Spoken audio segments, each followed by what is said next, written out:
আজকে হচ্ছে জুমার দিন, আমরা জুমার দিনে কি আমল করব? অনেকের মনে প্রশ্ন জাগে না? জুমার দিনে আমরা সর্বপ্রথম কি ফজরের নামাজ আদায় করব। শুধু কি জুমার দিনেই পড়বো, না বাকি অন্য সময় পড়তে হবে না? আজকে আমি শুধু জুমার দিনের আমলগুলো কি কি সেগুলো আপনাদের বলে দিব ইনশাআল্লাহ। তাহলে আমরা জুমার দিনে সর্বপ্রথম কি করব? ফজরের নামাজ আদায় করব। যদি সম্ভব হয় জামাতের সহিত আদায় করব, যদি না হয় তাহলে কি একা একা পড়ে নিব ইনশাআল্লাহ। জুমার দিনে মসজিদে যাওয়ার আগে অবশ্যই আপনাকে কি করতে হবে? গোসল করতে হবে। যারা বালেগ তাদের কি অবশ্যই কি গোসল করতে হবে। গোসলের ফরজ কয়টি? গোসলের ফরজ তিনটি। এক নাম্বার কি করতে হবে? কুলি করতে হবে। দুই নাম্বার নাকের যে ময়লাগুলো আছে সেগুলো কি পরিষ্কার করতে হবে। তিন নাম্বার হচ্ছে সমস্ত শরীর ভালোভাবে কি ধৌত করতে হবে। তাহলে মসজিদে যাওয়ার আগে আমরা কি করব? গোসল করব। তারপর কি পরিষ্কার পরিচ্ছন্ন কাপড় পরব। পরিষ্কার পরিচ্ছন্ন কাপড় মানে এই না যে নতুন কাপড় পরতে হবে। প্রিয় নবী হযরত মুহাম্মদ সাল্লাল্লাহু আলাইহি ওয়াসাল্লাম বলেন, জুমার মসজিদে যাওয়ার আগে তোমরা কি পরিষ্কার পরিচ্ছন্ন কি কাপড় পরিধান করবে। কি করতে হবে? পরিষ্কার পরিচ্ছন্ন, যে কাপড়টা কি আপনার পাক, না পাক হলে কি পরা যাবে না। এখানে এটা বলা হয়েছে, কিন্তু নতুন কাপড়ের কথা কি বলা হয় নাই। তারপর আপনাকে ওযু করতে হবে। ওযু করার সময় আপনি কি করবেন? মেসওয়াক করবেন। এই মেসওয়াকটা আমরা করি না। প্রিয় নবী সাল্লাল্লাহু আলাইহি ওয়াসাল্লামের একটি সুন্নাত কি মেসওয়াক করা। ইনশাআল্লাহ আমরা কি মেসওয়াক করব। তাহলে মসজিদে যাওয়ার আগে আমরা কি করব? ফজরের নামাজ আদায় করব, তারপর কি গোসল করব, তারপর মেসওয়াক করব, ওযু করে জুম্মার ঘর মসজিদে যাব। কিন্তু ফজরের নামাজের পর আরেকটি আমল আছে, সেটি হচ্ছে সূরা কাহাফ তিলাওয়াত করা। প্রিয় নবী হযরত মুহাম্মদ সাল্লাল্লাহু আলাইহি ওয়াসাল্লাম ইরশাদ করেন, যে ব্যক্তি জুমার দিনে সূরা কাহাফ তিলাওয়াত করবে তার অন্তরে আল্লাহ তাআলা নূর ঢেলে দিবেন, সুবহানাল্লাহ। আর যে ব্যক্তি সূরা কাহাফের প্রথম 10 আয়াত মুখস্থ করবে আল্লাহ তাআলা তাকে কি দাজ্জালের ফিতনা থেকে রক্ষা করবেন। অনেকেই আছেন চেষ্টা করবেন সূরা কাহাফের 10 আয়াত মুখস্থ করার জন্য। আমি যে বাচ্চাগুলোকে পড়াই সব বাচ্চাগুলো ছেলে মেয়ে যারা আছে তাদেরকে কি সূরা কাহাফের প্রথম 10 আয়াত মুখস্থ করাই, সূরা মুলক মুখস্থ করাই। যেগুলো কি কোরআন শরীফের মূল্যবান জিনিস আছে, মূল্যবান সূরা আছে, যে সূরাগুলো শিখলে একটি জেনারেল মানুষ নিজেকে তাকওয়াবান বানাতে পারবে, ওরকম শিক্ষা আমি দেই। তো আপনারাও চেষ্টা করবেন জুমার দিনে কি কোরআন শরীফ যারা পড়তে পারেন খুলে সূরা কাহাফ তিলাওয়াত করবেন ইনশাআল্লাহ। যে ব্যক্তি সূরা কাহাফ তিলাওয়াত করে তার অন্তরে কি দেয়? আল্লাহ রাব্বুল আলামিন নূর দান করেন। যার অন্তরে নূর থাকে সে কখনো কি গুনাহের কাজ করতে পারে? করতে পারে না। সে সব সময় কি আল্লাহ তাআলার পথে চলবে। তারপর আপনি যখন জুমার মসজিদে আসবেন, আসার আগে যদি আপনার কাছে সুগন্ধি থাকে বা ভালো আতর থাকে সেটা ব্যবহার করে অবশ্যই কি আল্লাহর ঘর মসজিদে আসবেন। আল্লাহর ঘর মসজিদে আসার পর আপনি যদি সময় থাকে 4 রাকাত কি করবেন? সুন্নত নামাজ আদায় করবেন। আর যদি সময় না থাকে হুজুর যখন সময় দিবে তখন কি আপনারা আদায় করে নেবেন ইনশাআল্লাহ। আর যখন হুজুর বয়ান করবে মনোযোগ সহকারে কি সেই বয়ান শোনা। আমরা আরেকটি আমল করতে পারি, এই আমলটা অনেকেই কি করি না। যখন হুজুর খুতবা প্রদান করে, হুজুর খুতবা দেয় না, 2 খুতবার মাঝখানে যখন হুজুর কিছুক্ষণ জিরায় না, এই 2 খুতবার মাঝখানে দোয়া করা কি ভালো একটি কাজ। এই যে ব্যক্তি 2 খুতবার মাঝখানে দোয়া করবে তার দোয়া আল্লাহ তাআলা কি কবুল করবেন। এখন এই 2 খুতবার মাঝখানে কি দোয়া করতে পারেন আপনারা? সিম্পলে বলতে পারেন যে হে আল্লাহ রাব্বুল আলামিন, তুমি আমার জীবনের সমস্ত গুনাহ খাতাগুলো মাফ করে দাও, আমার মা বাবার গুনাহ খাতাগুলো মাফ করে দাও। বাবা আদম আলাইহিস সালাতু ওয়াস সালাম থেকে আমার এই মুনাজাত পর্যন্ত যত নর নারী অন্ধকার কবরের বাসিন্দা হয়ে গেছে তুমি তাদেরকে মাফ করে দাও। এই দোয়াটা কি অনেক কঠিন? আপনি কি আল্লাহ তাআলার কাছে বলতে পারবেন না? হুজুর যখন 2 খুতবার মাঝখানে বসবে তখন কি বলবেন? হে আল্লাহ, তুমি আমার জীবনের সমস্ত গুনাহ খাতাগুলো কি মাফ করে দাও। এটা কি কঠিন কথা? আপনারা আজকে থেকে আমলটা করবেন তো ইনশাআল্লাহ? করবেন তো? তাহলে কি বলবেন? আমার সাথে বলুন, হে আল্লাহ, আপনি আপনি আমার জীবনের সমস্ত গুনাহ খাতাগুলো মাফ করে দাও। আমার মা বাবা, দাদা দাদি, নানা নানি, শ্বশুর শাশুড়ি, আত্মীয় স্বজন, পাড়া প্রতিবেশীর সবাইকে তুমি মাফ করে দাও। এটা কি অনেক কঠিন? এতটুকু তো বলতে পারবেন?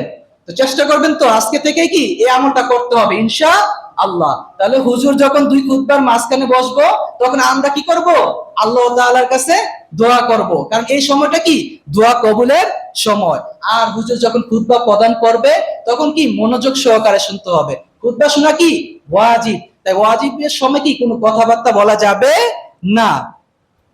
তারপর হচ্ছে যখন নামাজ শেষ হয়ে যাবে, যদি আপনার সময় থাকে, আপনি সুন্নত আদায় করার পর যদি সময় থাকে, আল্লাহ তাআলার কাছে দোয়া করবেন।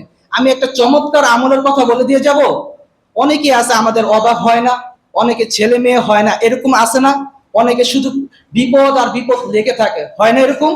একটি আমলের কথা বলে যাই, যেটা আমি নিজে করি।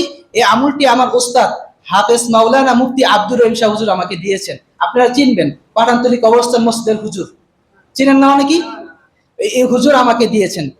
আমলটা হচ্ছে, জুম্মার নামাজের পর কোন ব্যক্তি যদি ইয়া রহমান বা ইয়া রহমানু 300 বার পাঠ করে, জুম্মার নামাজের পর ইয়া রহমান বা ইয়া রহমানু 300 বার পাঠ করার পর কয়েকবার দুরূদ শরীফ পাঠ করে, তারপর আল্লাহ রব্বুল আলামিনের কাছে যা চাইবে তাকে তাই দিবে। বুঝতে পারছেন? তাহলে কি করবেন? জুম্মার নামাজের পর যদি কারো সময় থাকে, ইয়া রহমান বা ইয়া রহমান যে যেভাবে কি পারেন, তারপর কয়েকবার দুরূদ শরীফ পাঠ করে আল্লাহ তাআলার কাছে বলবেন যে এই সমস্যাগুলো আল্লাহ তুমি দূর করে দাও। তাহলে এটা পড়ার পর আপনি দেখবেন কয়েকদিনের ভিতরে কি ফল পাবেন। কিন্তু এটার ফল কারা পাবে? যারা 5 ওয়াক্ত নামাজ আদায় করে এবং প্রিয় নবী হযরত মুহাম্মদ সাল্লাল্লাহু আলাইহি ওয়াসাল্লামের উপর কি বেশি বেশি কি দুরূদ পাঠ করে। তারপর যখন জুমার দিন আসরের নামাজের সময় হয়ে যায়, আসরের নামাজ সময় হয় না, আসরের নামাজের পর থেকে মাগরিবের আগ পর্যন্ত, মানে মাগরিবের আজানের আগ মুহূর্ত পর্যন্ত কি দোয়া কবুলের একটা সময় আছে। কিন্তু কোন সময়টা কি অনেকে ওলামায়ে কেরাম বলেছেন যে আজানের কিছুক্ষণ আগে। তো আপনারা যারা সময় আছে আসরের নামাজের পর থেকে প্রিয় নবী হযরত মুহাম্মদ সাল্লাল্লাহু আলাইহি ওয়াসাল্লামের উপর কি বেশি বেশি কি দুরূদ পাঠ করবেন। দুরূদ পাঠ করে যদি আপনি দোয়া করেন, ওই দোয়া কি কবুল হয়ে যাবে। তাহলে দেখেন, আমরা কিন্তু সবাই চেষ্টা করলেই কি প্রিয় নবী হযরত মুহাম্মদ সাল্লাল্লাহু আলাইহি ওয়াসাল্লামের কি দেখানো পথে চলাফেরা করতে পারি। আপনার আমার প্রিয় নবী হযরত মুহাম্মদ সাল্লাল্লাহু আলাইহি ওয়াসাল্লাম কেমন নবী ছিলেন আমরা কি জানি? অনেকেই জানি না। জানলো কি হবে, কিন্তু আমরা কি মানি না। কারণ আপনি আমি আজকে নিজেকে পরিবর্তন করতে পারি না কেন?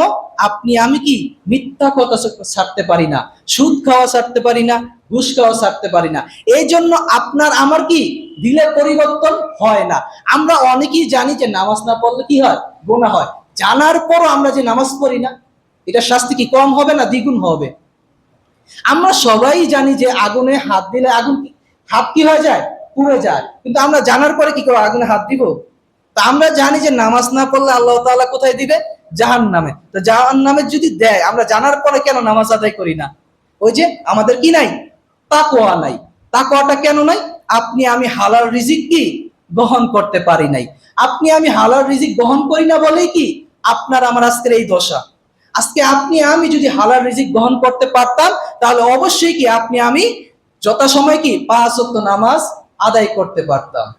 আমরা প্রিয় নবী হযরত মুহাম্মদ সাল্লাল্লাহু আলাইহি ওয়াসাল্লামকে কেন ভালোবাসি? দেখেন, প্রিয় নবী হযরত মুহাম্মদ সাল্লাল্লাহু আলাইহি ওয়াসাল্লামের কত মায়া। যখন প্রিয় নবী হযরত মুহাম্মদ সাল্লাল্লাহু আলাইহি ওয়াসাল্লাম মক্কা বিজয় গ্রহণ করেছিল, মক্কা বিজয় গ্রহণ করেছিল না? মক্কা বিজয় গ্রহণ করার পরে যারা অমুসলিম ছিল, কাফের ছিল, যারা নাস্তিক ছিল, তারা ভয়ে থরথর করে কি করতেছিল, কাঁপতেছিল যে মুহাম্মদ সাল্লাল্লাহু আলাইহি ওয়াসাল্লাম মক্কা বিজয় গ্রহণ করেছেন, আমাদের এখন কি হবে? কিন্তু প্রিয় নবী হযরত মুহাম্মদ সাল্লাল্লাহু আলাইহি ওয়াসাল্লাম তাদেরকে কি করে দিয়েছিলেন? মাফ করে দিয়েছিলেন। প্রিয় নবী সাল্লাল্লাহু আলাইহি ওয়াসাল্লামের এত সুন্দর ব্যবহার দেখে তারা কি মুসলমান হয়ে গেছেন। কিন্তু আমরা প্রিয় নবী হযরত মুহাম্মদ সাল্লাল্লাহু আলাইহি ওয়াসাল্লামের উম্মত, আমরা দৈনিক প্রিয় নবী হযরত মুহাম্মদ সাল্লাল্লাহু আলাইহি ওয়াসাল্লামের উপর কতবার দুরূদ পাঠ করেছি? আমার আল্লাহ রব্বুল আলামিন বলেন, যে ব্যক্তি মানুষকে ভালোবাসতে পারে না, সে কখনো কি আল্লাহ তাআলাকে কি ভালোবাসতে পারে না। তাই মানুষকে আমাদের কি করতে হবে? ভালোবাসতে হবে। প্রিয় নবী হযরত মুহাম্মদ সাল্লাল্লাহু আলাইহি ওয়াসাল্লামকে কি ভালোবাসতে হবে। যারা প্রিয় নবী হযরত মুহাম্মদ সাল্লাল্লাহু আলাইহি ওয়াসাল্লামকে ভালোবাসে, তারাই হলো কি জান্নাতি। তাহলে আমরা চেষ্টা করব দৈনিক প্রিয় নবী হযরত মুহাম্মদ সাল্লাল্লাহু আলাইহি ওয়াসাল্লামের উপর কি বেশি বেশি করে কি দুরূদ পাঠ করার। আমরা 5 ওয়াক্ত নামাজ আদায় করব ইনশাআল্লাহ। যত সময় কি করব 5 ওয়াক্ত নামাজ আদায় করব।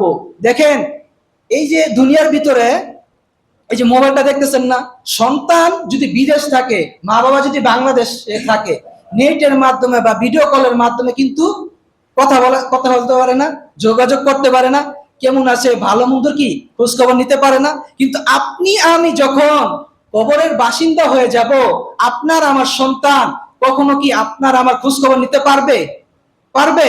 তো আপনি আমি যতদিন বেঁচে আছি ততদিনই কি করতে হবে? আল্লাহ তাআলার নেক আমল করতে হবে, নামাজ আদায় করতে হবে, নবীজির দুরূদ পাঠ করতে হবে এবং অসহায় গরিব ইয়াতীমদের কি করতে হবে?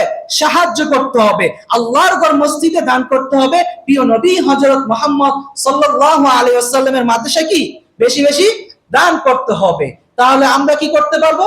সোজা জান্নাতে যেতে পারবো। আমরা সবাই জানি জান্নাতে যাওয়া কি সহজ, কিন্তু আমরা মানতেছি না। তাহলে আমাদের দৈনিক কাজ কি? প্রথমে ফজর নামাজ আদায় করা, তারপরে জোহরের নামাজ আদায় করা, আসরের নামাজ আদায় করা, মাগরিবের নামাজ আদায় করা, এশারের নামাজ কি আদায় করা। তাহলে আমরা যদি যথাসময়ে নামাজ আদায় করি, তাহলে প্রিয় নবী হযরত মুহাম্মদ সাল্লাল্লাহু আলাইহি ওয়াসাল্লামের কথা কি মানা হয়ে গেল। তাই আমরা প্রত্যেকদিন চেষ্টা করব কি প্রিয় নবী হযরত মুহাম্মদ সাল্লাল্লাহু আলাইহি ওয়াসাল্লামের উপর 100 বার দুরূদ পাঠ করা। কতবার পড়বেন তো ইনশাআল্লাহ? যদি পড়তে হয় এইভাবে পড়বেন, সাল্লাল্লাহু আলা মুহাম্মদ। এটা কি কঠিন দুরূদ? দেখেন আমরা বেশি বেশি দুরূদ পাঠ করলে আমাদেরই লাভ। কারণ প্রিয় নবী হযরত মুহাম্মদ সাল্লাল্লাহু আলাইহি ওয়াসাল্লাম বলেছেন, যদি আমার উম্মত আমাকে ভালোবাসে, আমার উপর বেশি দুরূদ পাঠ করে, তাহলে সে কি আমার কাছে থাকতে পারবে। সে কোথায় থাকতে পারবে? আমার কাছে থাকতে পারবে। দেখেন আজকে যদি আপনি আমি একজন নেতার সাথে ভালো সম্পর্ক থাকে, তাহলে আমরা দুনিয়াতে কিন্তু অনেক ভালো সুযোগ সুবিধা পাই না? আছে না এরকম? অনেকেরই আছে যে যদি তার নেতা ক্ষমতায় থাকে, সে কি দুনিয়ার অনেক কিছুই কি ভালোভাবেই ভোগ করতে পারে। নেতা ক্ষমতায় না থাকলে সে কোনো কিছু কি ভোগ করতে পারে না। তাহলে আপনার আমার যিনি সর্বসেরা নেতা, যিনি আপনার আমার জন্য এখনো রওজা পাকে কান্নাকাটি করতেছেন, তার উপর কি আমরা দৈনিক 100 বার দুরূদ পাঠ করতে পারি না? আমরা পারি, কিন্তু পারি না কেন? ওই যে আমাদের নফস খারাপ। তাই চলুন আমরা কি করব? সব সময় হালাল রিজিক গ্রহণ করব। যে যেই পথে ইনকাম করেন চেষ্টা করবেন সেটা যেন কি হালাল হয়। আপনি এত কষ্ট করে সকাল থেকে রাত পর্যন্ত পরিশ্রম করেন, এই হালাল ইনকাম করার পরও যদি আপনি ঠিক মতন নামাজ আদায় না করেন, প্রিয় নবীজির দেখানো পথে না চলেন, তাহলে আপনার লাভটা হইল কি? আপনি যখন কবরে রেখে আসা হবে তখন থেকে শুরু হবে আপনার কি কবরের আযাব। আমরা কিন্তু শুধু দেখি যে কবরে মাটি দেয়। দেখেন একটা মানুষকে মাটি দেওয়ার পর সবাই কি চলে আসে না? ছোট্ট একটা কবরে আপনি আমি কিভাবে থাকবো? একটু চিন্তা করে দেখেন তো। দুনিয়াতে একটু গরম লাগলে ফ্যানের বাতাস খাই, এসির বাতাস খাই, পাখা দিয়ে বাতাস খাই, শরবত খাই, ঠান্ডা পানি খাই। কিন্তু যে কবরে আল্লাহ রব্বুল আলামিন আপনাকে আমাকে জাহান্নামের লার্কি হিসাবে ব্যবহার করবে, তাহলে আমরা কিভাবে করব? আল্লাহ রব্বুল আলামিন বলেন, فإن لم تفعلوا ولن تفعلوا فاتقوا النار التي وقودها الناس والحجارة أعدت للكافرين। দেখেন এই জাহান্নাম কাদের জন্য সৃষ্টি করেছেন? কাফেরদের জন্য সৃষ্টি করেছেন। উইদ্দাত লিল কাফিরিন। আল্লাহ রাব্বুল আলামিন বলেন যে আমি আমার বান্দাদের সৃষ্টি করেছি, তাদেরকে একটা কি দিয়েছি? বিবেক দিয়েছি। তারা এই বিবেক দিয়ে ভালো কাজও করতে পারে, আবার কি খারাপ কাজও করতে পারে। যারা ভালো কাজ করবে তাদের জন্য রয়েছে জান্নাত, আর যারা খারাপ কাজ করবে তাদের জন্য রয়েছে কি জাহান্নাম। তাহলে এই বিবেক দিয়ে কি আপনি ভালো কাজও করতে পারেন, খারাপ কাজও করতে পারেন। ভালো কাজ করলে আল্লাহ তাআলার কথা মানলেন, খারাপ কাজ করলে কি শয়তানের কথা মানলেন। আর আপনাকে আমাকে কিন্তু জাহান্নামের লার্কি হিসাবে তৈরি করেন নাই, আপনাকে আমাকে জান্নাতি হিসাবে তৈরি করেছেন। কারণ হযরত আদম আলাইহিস সালাতু ওয়াস সালাম দুনিয়াতে এসেছেন আপনাকে আমাকে জান্নাতে নেওয়ার জন্য, আপনাকে আমাকে কি জান্নাতে নেওয়ার জন্য। তাই চলুন আমরা যথাসময়ে নামাজ আদায় করি, প্রিয় নবীজির দেখানো পথে চলি, প্রিয় নবীজির আদর্শ মানি, তাহলে কি আল্লাহ রাব্বুল আলামিনের কথা মানা হবে। তাহলে আপনি আমি জান্নাতে যেতে পারবো। আল্লাহ রাব্বুল আলামিন বলেন, ইন্নাল্লাযীনা আমানু ওয়া আমিলুস সলিহাতি কানাত লাহুম জান্নাতুল ফিরদাউসি নুজুলা খালিদিনা ফিহা লা ইয়াবগুনা আনহা হিওয়ালা। আমার আল্লাহ রব্বুল আলামিন বলেন, যারা আমার দেখানো পথে চলবে, যারা আমার প্রিয় নবী হযরত মুহাম্মদ সাল্লাল্লাহু আলাইহি ওয়াসাল্লামের আদর্শ মানবে, তাদের জন্য আমি সৃষ্টি করেছি একটি জান্নাতুল ফেরদাউস, যেখানে আমার প্রিয় বান্দারা থাকবে, সেখানে থেকে তারা কখনো বার হইতে চাইবে না। তাদের জন্য আমি দুনিয়ার চেয়েও কি হাজার হাজার গুণ সুন্দর নাজ নেয়ামত আমি কি সৃষ্টি করে রেখে দিয়েছি। কাদের জন্য? জান্নাতি ব্যক্তির জন্য। তাহলে আপনি আমি যদি মুমিন হই, তাহলে আপনার আমার জন্য কি সুন্দর নাজ নেয়ামত রেখে দিয়েছেন। সেই নাজ নেয়ামত উপভোগ করতে হলে দুনিয়াতে কি ভালো কাজ করতে হবে, নামাজ আদায় করতে হবে, প্রিয় নবী হযরত মুহাম্মদ সাল্লাল্লাহু আলাইহি ওয়াসাল্লামের কি দেখানো পথে চলতে হবে। কারণ আপনার জন্য আমার জন্য প্রিয় নবী সর্বদা কি কান্নাকাটি করেন। শুক্রবার এমন একটা দিন, আপনি যদি দুরূদ পাঠ করেন প্রিয় নবী সাল্লাল্লাহু আলাইহি ওয়াসাল্লামের কাছে, কি এই দুরূদটা কি ফেরেশতাগণ পৌঁছায়া দেয়। এই দুরূদটা কি ফেরেশতাগণ পৌঁছায় দেয়। আপনি পড়তেছেন সাল্লাল্লাহু আলা মুহাম্মদ, সাল্লাল্লাহু আলা মুহাম্মদ, এই দুরূদটা ফেরেশতারা কি প্রিয় নবী হযরত মুহাম্মদ সাল্লাল্লাহু আলাইহি ওয়াসাল্লামের কাছে কি পৌঁছায় দিতেছেন। আর আপনার আমার প্রিয় নবী হযরত মুহাম্মদ সাল্লাল্লাহু আলাইহি ওয়াসাল্লাম আল্লাহর কাছে বলে, দেখো উমুক বান্দা উমুক পিতার সন্তান আমার কাছে কি দুরূদ পাঠ করেছেন, আমার জন্য দুরূদ পাঠিয়েছেন, আল্লাহ তুমি তাকে মাফ করে দাও। তাকে কি আপনার আমার জন্য কি আল্লাহর কাছে কি দোয়া করতেই আছে, দোয়া করতেই আছে। কিন্তু আপনি আমি দৈনিক দুরূদ পাঠ করি না। আজকে থেকে আপনি আমি চেষ্টা করব প্রিয় নবী হযরত মুহাম্মদ সাল্লাল্লাহু আলাইহি ওয়াসাল্লামের উপর কি বেশি বেশি কি দুরূদ পাঠ করা। ছোট্ট একটি বাক্য, সাল্লাল্লাহু আলা মুহাম্মদ, সাল্লাল্লাহু আলা মুহাম্মদ, এই দুরূদটা কি বেশি বেশি পাঠ করবেন। তারপর ছোট্ট একটা আমল করবেন, সেটা হচ্ছে যখন আজান দেয় সেই আজানের কি জবাবটা দেওয়ার চেষ্টা করবেন ইনশাআল্লাহ। সময় পেলেই কি করবেন, মনোযোগ দিয়ে আজান শুনবেন। আপনি আমি সাধারণ মানুষ যারা আছি, তারা কি করব, ছোট্ট ছোট্ট আমলগুলো করব। আমার আপনার প্রিয় নবী হযরত মুহাম্মদ সাল্লাল্লাহু আলাইহি ওয়াসাল্লাম বলেন, আখলিস দীনাকা ইয়াকফিকাল আমালুল কলিল। ও আমার উম্মত, তোমার ঈমানকে খাঁটি করো, অল্প অল্প কি নেক আমল করো। অল্প অল্প নেক আমল কি? আজকে আপনার কাছে 10 টাকা আছে, একটা এতিম বড় গরিব অসহায় ব্যক্তি আছে, তাকে কি করবেন, কিছুটা সাহায্য করবেন। পারলে তাকে কি একবেলা খাওয়াইবেন। এরকম ভাবে কি করবেন, সাহায্য করবেন। এই অল্প অল্প নেক আমলগুলাই কি আপনার একদিন নাজাতের জন্য যথেষ্ট হয়ে যাবে। তাহলে আমরা সবাই কি চেষ্টা করব, প্রিয় নবী হযরত মুহাম্মদ সাল্লাল্লাহু আলাইহি ওয়াসাল্লামের উপর বেশি বেশি কি দুরূদ পাঠ করার।